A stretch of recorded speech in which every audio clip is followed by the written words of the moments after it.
Hi everybody, welcome to my channel. Today I'm going to be reviewing Ava Max's Diamonds and Dance Floors, which is her second album since her debut in 2020. This is the first ever review I'm doing, so be patient with me because I don't know what I'm doing, seriously. I might want to keep doing reviews because I love talking about music, and I feel like this will help me to be more coherent whenever I talk about music, because whenever I talk about music it's really just like I like it because I like it, and I do want to explain why I like it even though I don't have to. I feel like because I'm so in love with music, I feel it'd be beneficial. But anyways, let me get into my review. Concerning the aesthetics of this album, there was a first variant cover with, it was like her face and like diamonds. And when I saw it, I was like, it's okay. It's not terrible, and I didn't feel like it was that good either. It's already been done before. I'm pretty sure other people have done it, but the one that I'm referring to is Yell's Complètement Fou album, which is the same idea, just a face with a bunch of objects around them. And then the second variant for the album, which I'm pretty sure is the cover that is being used on like the digital releases.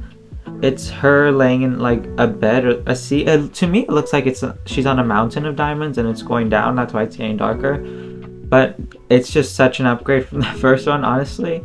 It feels expansive, you know, it feels more conceptual.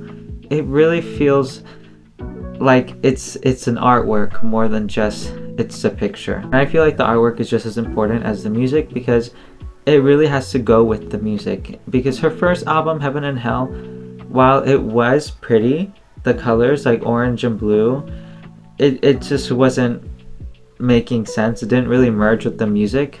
Besides the track Heaven and the track Take You to Hell, if you take those two songs out, then the Heaven and Hell aesthetic wouldn't make any sense. And that's really sad that just because of two songs, this is what the whole album was based on. And then with the sound of the album, in comparison to the first one, they're both very danceable. There's like no slow songs. There are songs that are slower, but there's no really like true ballads. They're all really like dance, dance, dance. This is what the album is. When comparing it to her first one, it was a very dance album, but not to the extreme that this one is. And while Heaven and Hell did have some electronic sounds and music in the backtrack, whatever, it was definitely not as much as it is in Diamonds and Dance Floors. There was Heaven, Tattoo, and I'm pretty sure there's one more, but with Heaven, that song was just pure electronic.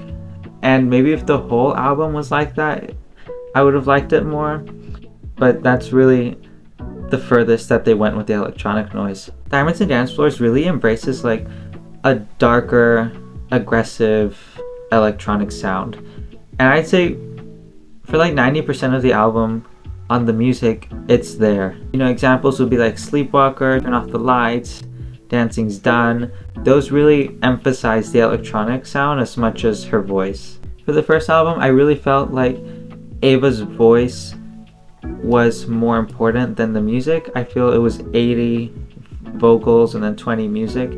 With Diamonds and Dance Floors, it tones it down more and elevates the music a lot higher. So basically I feel in this album, the vocals and the music, it's like 50-50. Songs that I feel were the best off the album were Sleepwalker, especially with the first 3 seconds. I fell in love with it. Just that kind of like spooky synth and then the really catchy chorus.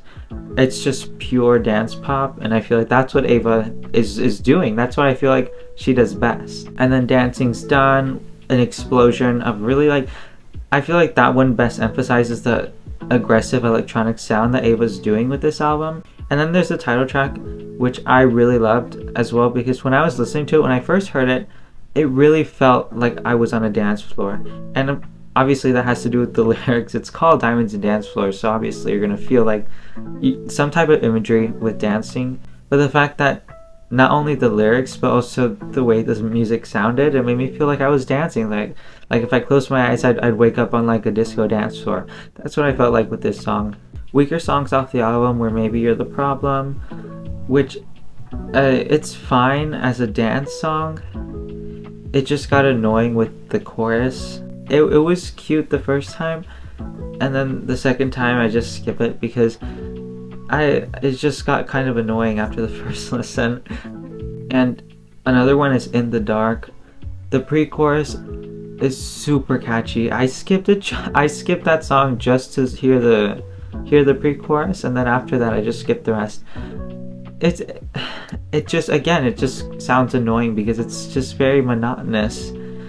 It's just the same thing over and over and over again. And while you could say that about all the other songs, at least they have more redemptive qualities than just having a catchy pre-chorus. So with this album, I feel Ava definitely learned from her mistakes, if you can say she had any mistakes, because Heaven and Hell was still good. It's just it wasn't as conceptually, aesthetically interesting, and it just wasn't as cohesive as this one is. And what this reminds me of is Dua Lipa. With her first album, it wasn't bad. It wasn't necessarily bad.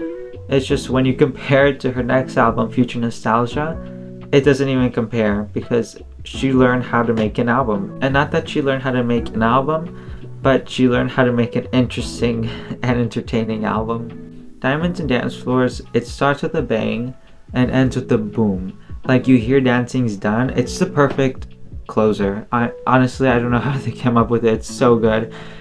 It's just, and with the title as well, The Dancing's Done, you get the idea that after this whole parade of dancing, which the album is, after it's over, it's like the dancing's done.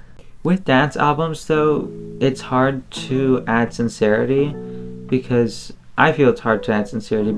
It's not impossible. I feel that it's just kind of difficult because you either focus on the danceability or the message. There can be a message, it's just not as strong as it would be on any other song, really. Because dance songs, I feel they're really kind of void of emotion, because again, it's just focusing on how good it can get you to dance.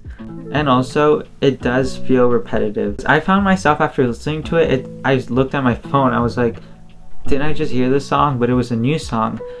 Obviously, after the second and third listen, I could tell the difference. But the first listen, I genuinely felt that it was just the same thing after the same thing after the same thing. Even with some, really catchy hooks throughout, it really felt repetitive the first listen.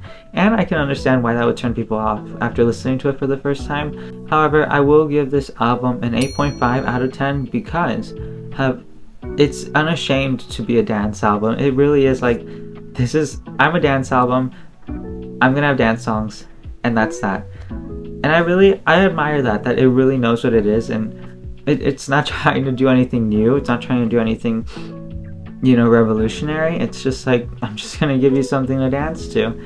So yeah, I feel like an 8.5 is appropriate. Alright, well, that was my review for Ava Max's new album. Do you agree? Do you disagree? Have you even heard it? If you have, or even if you don't, if you have any sort of comments, just say them down below. I don't mind. I want to read y'all's comments. But thank y'all for watching, and I hope to do another review. But anyways, for now, love y'all, and yeah, don't forget to smile.